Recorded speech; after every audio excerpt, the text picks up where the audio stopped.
1959వ సంవత్సరంలో కాళోజీ నారాయణరావు గారు America, Russia వంటి దేశాల మధ్య సామరస్యాన్ని గురించి ఓ కవిత రాశారు. శీర్షిక సామరస్యం.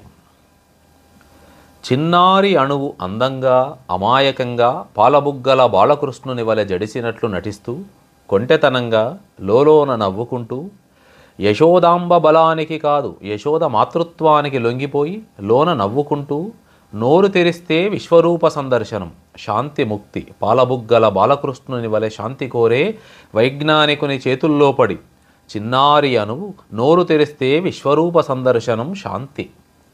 రచయిత వలె, విశ్వపౌరుని వలె, విజ్ఞానవేత్తకు వలె, రాజకీయ నాయకునకు, నియంతకు, పూంజీదారునకు, విపణి సామ్రాట్టునకు మెరుపు వంటి మెదడుతో మెలివేసుకున్న చిన్నపాటి ఎడదే ఉంటే, చిట్టి ఎడద చెలిమిలో చెలిమి ఊటలు చిమ్మితే, నీకు నాకు మధ్య, మన ప్రాంతాల మధ్య, ప్రాక్ పశ్చిమాల మధ్య దగాలన్నీ ఆరిపోతాయి. అణుశక్తి ఆయుధాల రూపుదాల్చడం మానేస్తుంది, అందరికీ అమృతాన్నందిస్తుంది. నీ మధ్య మైత్రే లేకుంటే, చిన్నారి అణువు, చీమకాలు, సూదిమొన, బూదిరవ్వ, ఉఫ్ అంటే ఎగిరిపోయే అణువు, నీటి చుక్కలో మునిగిపోయే అణువు చిట్లిందంటే శివుని మూడవ కన్ను, దేశాలు, మరదేశాలు, అరమర దేశాలు అన్నీ క్షణంలో భస్మం.